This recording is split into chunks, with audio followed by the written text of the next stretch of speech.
Hey everyone, it's Norm here from IMCARS. Welcome back to the YouTube channel. And you guys would have seen in my previous video that I discussed what I think are the best investment cars or safe value hold vehicles going into 2023 in a downturn economy.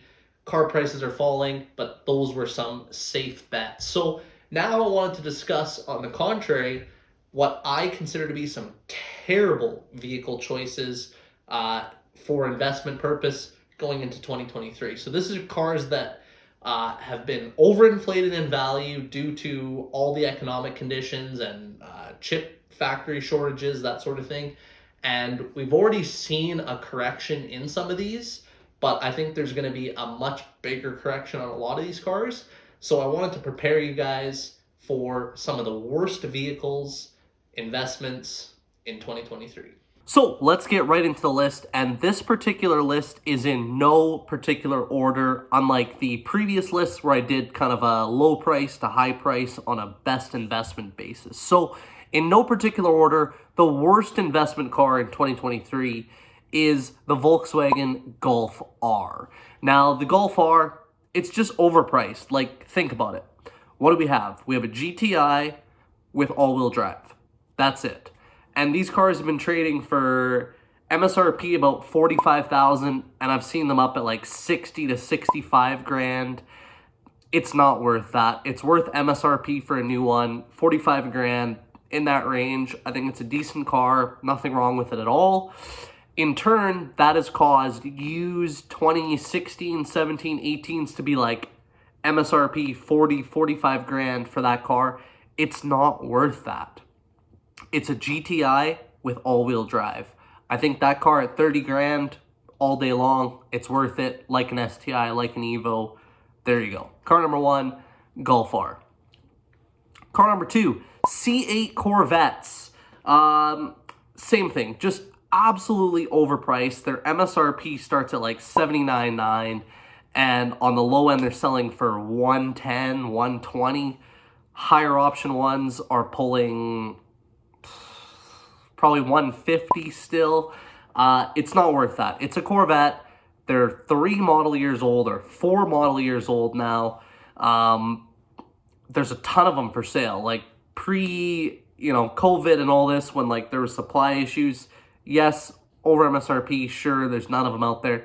There's hundreds for sale on Trader. They're worth MSRP for a used one. If your MSRP was 80 grand, it's worth 80 grand. If your MSRP was 100, it's worth 100. This doesn't apply to the new Z06, obviously, that's just come out. If you have one, there's none of them, you're going to get over sticker. I'll pay over sticker. But the regular C8, not worth it. Terrible investment car, going to fall this year. 100%, mark my words. This is a big one. Number 3, any Tesla. Model 3 and Model Y especially. And this is going to primarily be pushed by Tesla Canada slashing their prices. So just looking here, Model S in Canada dropped by about $12,000 or $13,000, 9% drop. Model Y dropped by $15,000, 17% off overnight. Model 3 dropped by $5,000, which is an 8% price drop. And Model X dropped by about $14,000, an 8% price drop. So you've got Tesla dropping prices heavily overnight on new cars, combined with a huge oversupply on the used car market. There's over 800 of these for sale in Western Canada right now. They're not worth over MSRP. There was a period where they were for some strange reason, but these cars are a terrible investment. Now, that's not to get confused that I still think they're a good car. I would still buy one. A Model 3 at 40 grand, I think it makes sense. But these Model 3 and Model 3 Performances and Model Ys at like 75, 85, 90 grand, it's a terrible investment. These are going to fall. Used prices of these, you're going to see what's going to happen is, because you can go get a new one at, $15,000 cheaper than you previously could, all the used ones are just going to sit. And they're going to sit indefinitely until finally either some cheaper ones come on that dealers have taken in trade, or these dealers are just going to have to lower and blow them out, and there you go. So Teslas, especially Model 3 and Model Ys, terrible investment in 2023. Next up on the list, Civic Type Rs. This kind of goes back to the Golf R thing. They're really not that special of a car. I like them, don't get me wrong. I love how they drive. I love how they look. But it's a Civic with nicer wheels, bigger brakes, a tuned 2-liter engine, and some red seats. That's it. I think, like I said, they're a cool car. I don't see the $20,000 to $25,000 price premium over like a Civic Sport Touring. They're just crazily overpriced. I've seen these up at like 75 grand, 85 grand for the Type limited edition yellow ones. I don't see it at all. I think this car at 40 grand, which is about what they were selling for pre-COVID for a used one. I think at 40 grand, which is like 5 or 6 grand back of MSRP, I think the Type R is an appealing car. I like it. It's very reliable. But these ones at 50 to 55 grand, like, prices are going to come down. It's a bad investment car paying those prices. Next up on the list, the Mercedes G-Wagon, particularly the latest body style 2019 and up. These, if we rewinded this video 6 months ago, they've actually come down about $150,000. I was seeing these in mid-2021 when Mercedes said no more V8s and everybody had this AMG craze. I was seeing these over $400,000 for 2021s, which is insane. Like, they're not worth that. Now we're seeing 2021s. You can find them like $250. Low mileage ones, $250. 19s, you're actually seeing some G550s well under 200 grand. I think these are still going to fall. They are not $250,000 cool. I think they're cool. I would drive one. I would buy one. What would I pay? MSRP. So in the case of a 19 G63 with low mileage, 170 grand, somewhere around there. I think the G550s were about 140 or 150 sticker. That's where I think these are worth MSRP. Not over, never in this lifetime. I think if you're buying a new one, if you're savvy about it, you can probably get a discount. And the G-Wagon is, if I were to rank these, that would be probably the biggest top worst investment car of 2023. But we're not ranking this. Next up on the list, Lamborghini Urus. Same thing. I love the Urus. I think they're a great truck. But we saw these things go from like everybody asking $250 to everybody asking $350 for 2019s. I think at 250 grand, the Urus is an awesome vehicle. Great car, tons of performance. I think it has eyeball. It sounds good. At 350, not a chance. These have softened. They're back down under 300. Kind of, you'll find them like 280. Low mileage ones, 299. I think these are still going to fall. I think more and more are going to come to market. I think there's going to be guys who are canceling orders on 23s now with a different economic time. And that in turn is going to put more new car supply out there, causing the used car prices to fall. So I think the Lamborghini Urus is a bad investment in 2023 unless you're buying this thing for well under 250 grand for a decent mileage, good option Urus.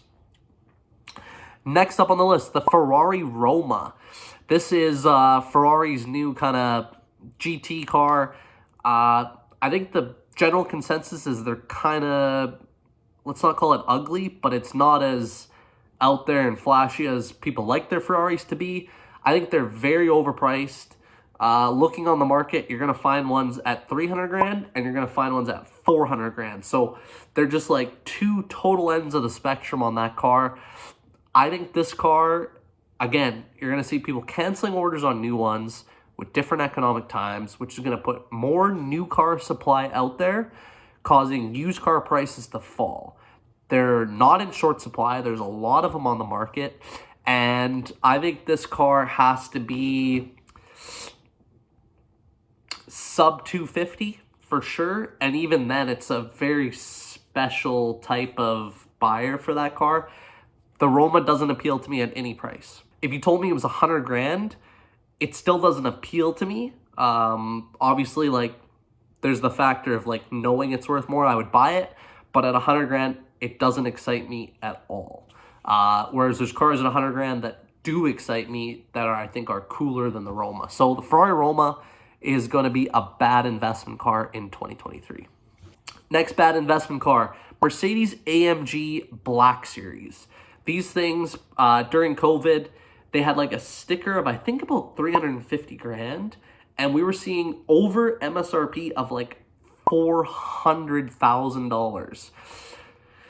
Some people paid it, and I kind of feel bad for those people because this car today is worth MSRP, maybe a touch over. What's interesting on the used market is there's quite a few for sale. Like, I think there's about 10 for sale in the country, and you're going to find a $250,000 price delta between the cheapest one and the most expensive one. There's guys still asking $800, and there's other guys like at $500. So right there tells me there's no like general consensus on the value. It's, if you want to shoot for the moon and ask 800, ask 800, or if you want to be realistic, ask 500. I think long term, if we're talking long term, this car has potential, but not at 800 grand. If you're buying it at sticker, yes, but you're not finding them at sticker right now. So I think this is a really bad investment car in 2023, although I would love to drive one. Next up on the list, this is going to be specific to the Aventador SVJ only. Not the Aventadors. I think Aventadors are a solid investment car, but the SVJ, let's take a look at what its value has happened since 2019. These had a sticker of, call it about 650, and we're transacting right around sticker for a while. You'd find some used ones, you know, $699, slightly over, that sort of thing. These things skyrocketed to as much as you'll see here, like 1.5 million, 1 point something US, 1.5 Canadian. It's all the same. So these things like went up $1 million in value. It's not worth that. An Aventador SVJ, it's a crazy car. Yes, they're very cool. They're not a $1.5 million car. At the end of the day, it doesn't have a super low production number. I think there's 600 of them, or 600 coupes, 600 roadsters, something like that, which in these kind of numbers is huge production number. It's an Aventador, but it's not a special car. There's thousands and thousands and thousands of Aventadors. I think the car at 600 grand, 700 grand, whatever your MSRP was, yes, I think it's worth that. I think it will always hold that, being a V12 engine, but it's just not special enough and low production enough to have this crazy $1.5 million price valuation. These are going to fall hard, drastically in the next year. I think they've all got to be sub $1 million for anybody to actually play on one of these cars right now. Next up on the list, and our final two vehicles, is the Aston Martin DBX. Now, again, I think this is a cool SUV. I would not buy one over a Urus. I want to clarify that. But I do think it's a very cool SUV. But at $400,000 for a new DBX, this thing has no business being on the market, especially right now in a declining economy and declining markets. I think if this thing was out to market a year ago, 2 years ago, I think they would sell a ton of them because you'd have a ton of new wealth being created and guys would just throw 400 grand at this thing.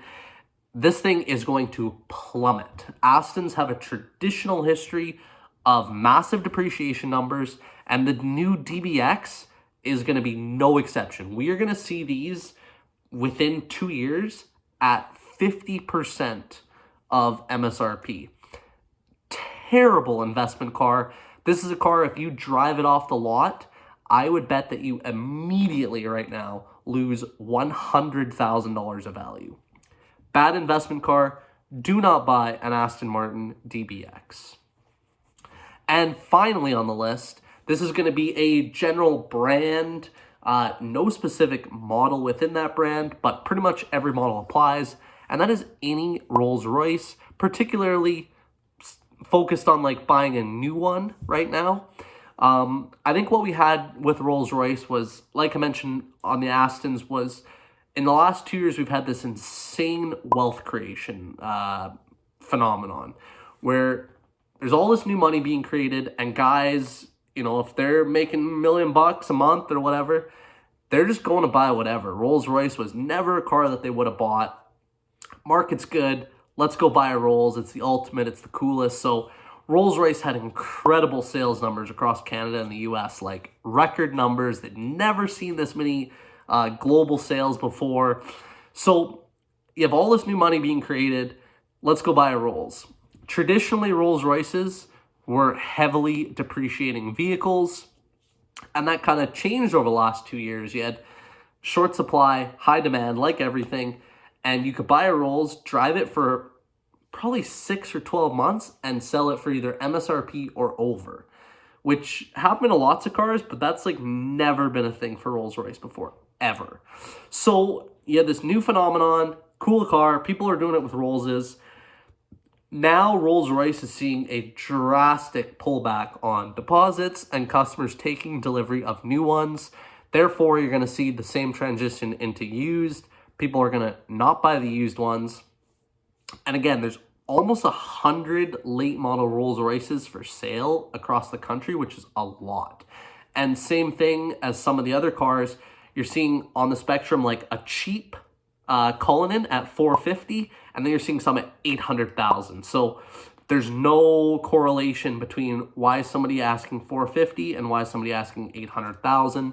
They are all over the map, massive depreciating vehicles, and my advice is do not buy a new Rolls-Royce under any circumstances. And if you're buying a used one, be very cautious about the color and the spec that you're buying, and what price you're paying, and what your intentions are. If you want to buy this car and keep it forever, great. If you're buying it with the intention of flipping it in a year, flipping it, be very cautious and be very prepared to take a very big haircut on any Rolls-Royce. All right, hope you guys have enjoyed this video talking about the worst vehicle investments in 2023. Obviously, I'm sure for the most part you guys would agree with a lot of the choices, but I am interested in hearing your comments. If you think I'm right about some of the cars, let me know in the comments section down below. Or alternatively, if you think I'm wrong about some of these cars, also feel free to let me know and why you think so. Like I mentioned at the beginning of the video, we did do a video talking about some of the best investment cars. So if you haven't watched that, I'm going to link that in the video description below. Check that one out. I think if you like this video, you'll also find that one very informative. So with that, I hope you guys enjoyed this video. If you did, please give it a big thumbs up. Make sure you're subscribed to our channel. We are really trying to grow this channel big in 2023. And with that, we will catch you guys on the next one.